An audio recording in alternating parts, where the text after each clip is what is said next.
こんにちは、グリプトです。本日も仮想通貨、ブロックチェーン界隈のグッドファンダーからバッドファンダー、チャットなどをまとめて見ていきたいと思います。まず ETF 関連から見ていきますと、先週の仮想通貨系 ETP の週間フローが出てまして、全体で約22億ドルの流入となっています。7月以来最大の流入ということで注目されてますね。ただ、国別で見ると、オーストラリア、米国のみがプラスとなってまして、他は全部マイナスとなってますね。毎日米国の ETF の動向を見てですね、盛り上がっているように見えましたけども、他の国ではそうでもなかったようですね。で、昨日の米国の ETF のフローは現時点では全体でマイナス0.34億ドルの純流出となっています。ただ先ほどブラックロックにプラス3.3億ドルほどの流入があるという情報が流れたんで、全体でも約3億ドルほどのプラスとなりますね。で、イーサも現時点では全体でマイナス0.25億ドルの純流出となっています。あとはブラックロック次第となってますね。香港はビットコインイーサともにゼロとなってます。ビットコインの価格は現在67,400ドルあたりを推移しております。昨日発表された注目指標の方では、中国のローンプライムレート、米景気先行指数などがありました。中国が事前予想以上の 0.25% の利下げとなってますけども、米景気先行指数は前回予想を下回る結果となってます。で、この発表以降、米株各指数、ビットコインも下向きになってますね。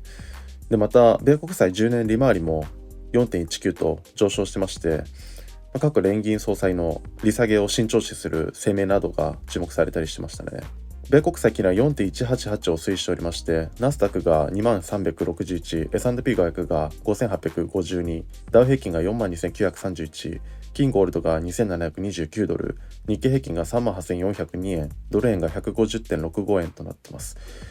ビットコインのデリバティブの方では、11月満期のオプションが8万ドルのコールに集中しているのが注目されています。米選挙戦と利下げ期待によるものという見方が多いようですね。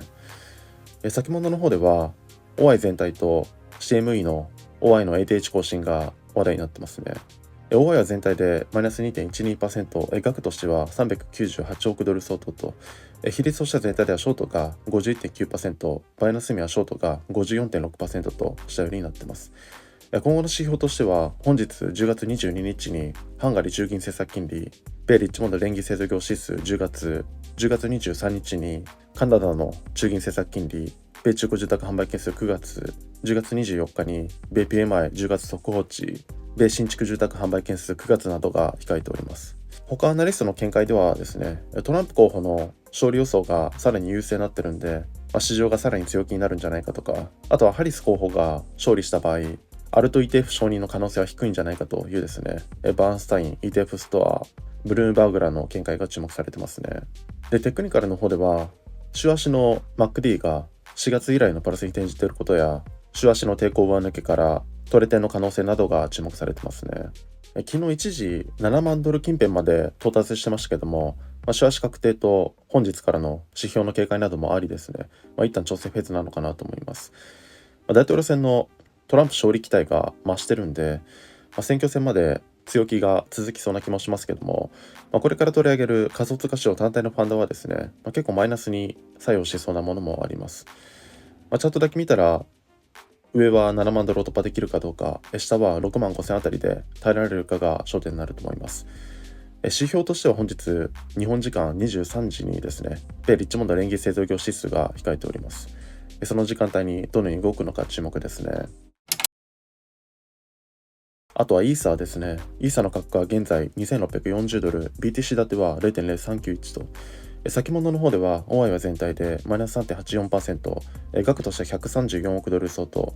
比率としては全体ではショートが 56.2%、バイナスミはロングが 69.3% としたようになっています。イーサレム関連の話題では、先日ビタリックがバリデータの要件を32イーサから1イーサに変更すると提案したのも取り上げましたけども、今回ビタリックはブログ内でですね、ステーキングの中央集権化は最大のリスクであると、また現在のイーサレムの問題点を挙げてまして、それを次のスカージアップデートで改善すると発表しています。あと他では解雇リサーチのイーサレムのパフォーマンスが9月以来回復してないと、他と比べてパフォーマンスが負けてるといったようなレポートが注目されてますね。で、先週の仮想通貨 ETP のアセット別の週間フローではですね、一応プラスになってまして、他のアルト以上の流入にはなってるんですけども、やはりビットコインと比べると40分の1くらいの規模なんで、インパクトに欠ける印象は未だにありますね。チャートだけ見たら上は2800の抵抗を超えられるかが焦点になると思いますけども、イーサの逆転のファンダが出るのか注目ですね。あとここからその他の動向になります。ECB の経済学者の論文が話題になってますね。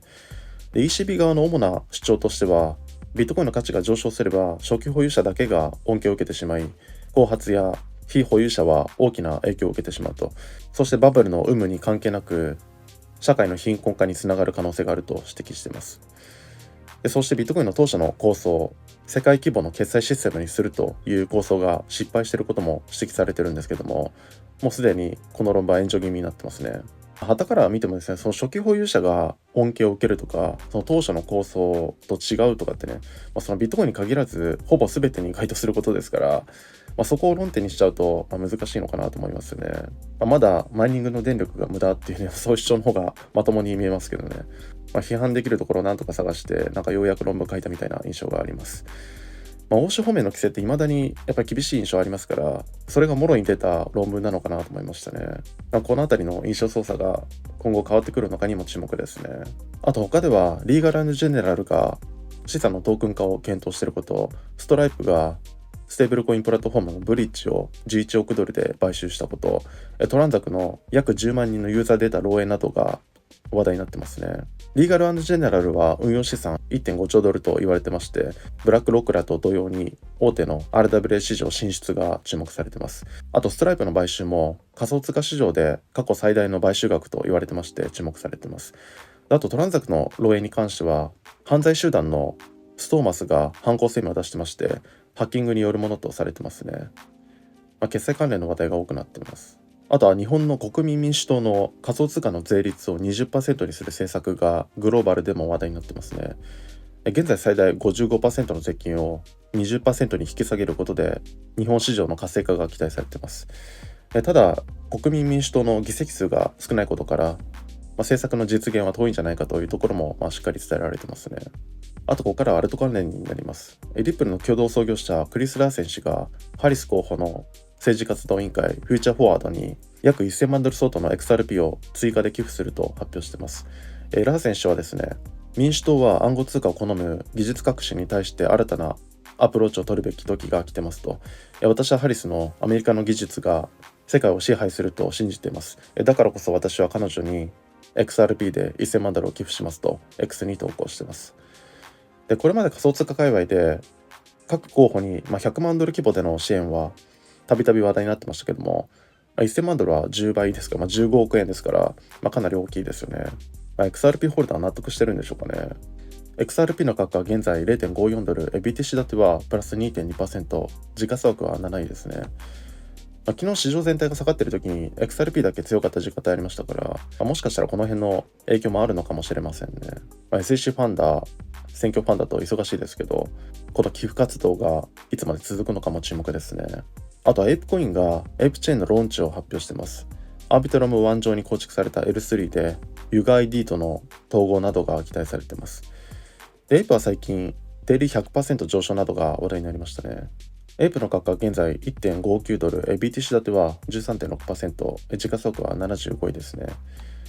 価格、出来高ともに急上昇となっています。チェーンの立ち上げって、今では当たり前になってるんで、正直ここまで資金入るのはね、ちょっと想定外でしたね。長期でもそこから浮上してますけども、さらに上位を狙えるのか注目ですね。